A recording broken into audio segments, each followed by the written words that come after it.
Maybe a tiny step back. I'm being really specific. Thank you. Khyree, just why Oregon? What went Um, into that decision? felt like the relationship I had with Coach Lannon. Before I made my decision to go to Alabama, Georgia was in my top five already, so I feel like we had a good relationship. It's a pretty seamless transition. The defense is the same. Yeah. So you said that the defense is the same. Just, Yeah. do you feel like you fit into it through, what are we, 12 practices in now? Yeah, I feel like I fit well into the scheme. I feel like I have a little more freedom here within the scheme. I'm being mindful of that. I feel like Coach Landon lets me make decisions whether or not if I'm in man, if I feel comfortable pressing or playing off based on splits and alignments. I feel like when I was at Alabama, we didn't really have as much leeway when it was like regarding things like that. So that's probably what I would say I like the most. And when it comes to the fit, it feels seamless. I feel like I've known these guys for a long time. Definitely looking good right now. A lot of times when players transfer, it gets losses. You know, they're going to a new team, new atmosphere, but going to a new city, you have to adjust to a lot of other things as well. Like, how's that transition been for you? What's the adjustment been like coming to Eugene? The adjustments has been pretty cool. It rains a lot out here. That's probably my biggest downfall right now, just the rain. But it's pretty sunny today, and they said it's gonna be sunny on the spring game. So hopefully the weather's about to break. Yeah. What are you most looking forward to about the spring game? What have you heard about it from last year? What are you expecting this year? It's going to be your first time playing in Autzen, right? Yeah. With fans, I guess. Definitely. I'm looking forward to just seeing how the fan atmosphere is, seeing how loud Autzen can get. I hear they got a couple little traditions, so hopefully they can bring them out, see what they look like. A couple other quarterbacks have mentioned that you guys have been kind of rotating around and looking at nickel as star safety. Have you been primarily just a cornerback, or you've been moving around as well? Yeah, I play all corner. Only time I really am in a nickel position is if we're in base personnel and we don't have a nickel in, and I gotta like travel over and stuff like that. But I just work at corner. What do you see from some of the other cornerbacks in the room? Just from coming here and just seeing what their skill set looks like.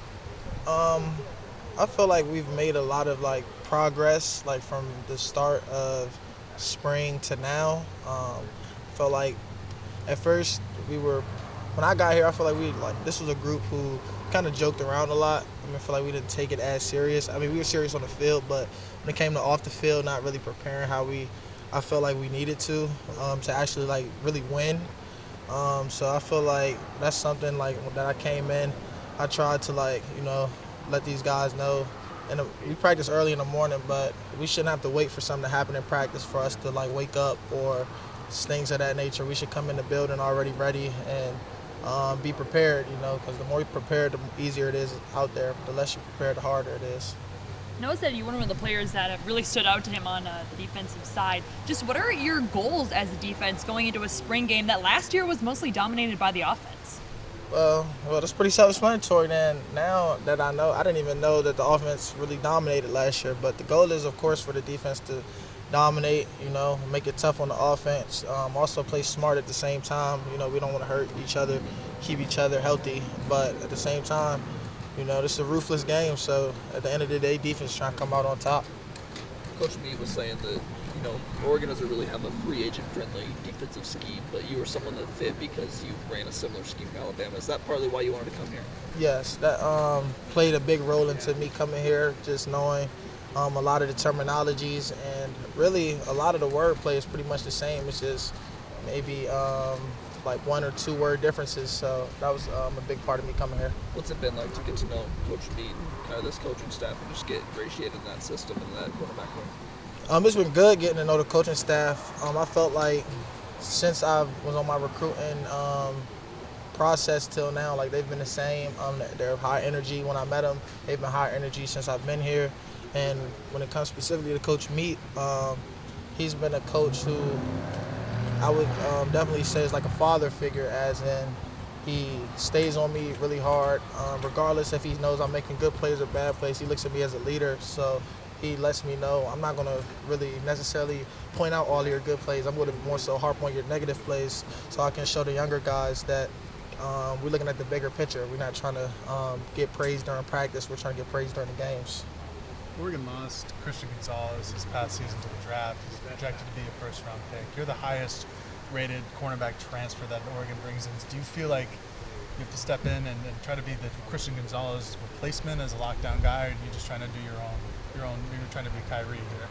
I'm definitely trying to be myself, but also as in step in his role as in being a lockdown corner, not really having that side of the field you really have to worry about. That's definitely what I look forward to, but at the same time, bringing my own swag to the team. I'm sorry if someone already asked you this, but you came over from Alabama with Trayshawn Holden. Was that kind of a collaborative effort? Did you guys talk about coming here together, or was it just kind of? We didn't. Actually, when I came on my visit, I was surprised to see him. It wasn't even really something that we were planning. I think once we was out here together, when we started to talk about what was his decision-making process and what was mine. But before we ended up out here on the visit, that's something that just happened. We just got lucky. What are your early impressions of the Oregon wide receiver? You played against some great talent. Now you're here. What have you seen from Troy and the rest of the guys? Yeah, Troy Franklin is definitely a big-time receiver. For somebody so tall, you don't really see somebody be able to move like that. He's real deceptive in his speed. He knows how to control his tempo. You got guys like Chris Hudson. He's more of the shorter, explosive receiver. I feel like we have a good receiving core. I'm expecting a lot from him. It's been a lot. Oh my God, I forgot about Tez. I can't forget about Tez Johnson. Fast. If you miss, he will bomb you, and that's what I'll say. We're looking forward to him during this season, making a lot of plays. A couple of weeks ago, we asked Trequez Bridges to name the 5 best basketball players on the roster. He had you as part of it. Would you include Trequez in your 5? I'm gonna be honest. No, I can't put Quez in my top 5 after what I've seen from him. But I will probably say, not including myself.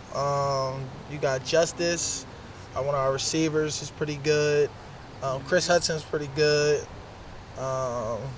Trayshawn. And that would be my top 3. I haven't seen everybody right now, but those are my top 3 right now. Anybody other than TJ Ferg. Terrence Ferguson, yeah. That's TJ a hot Ferg. name. Yeah, TJ Ferg. I heard he's pretty good, so we're going to see. Thanks, Khyree. No problem. Appreciate it. Thank you.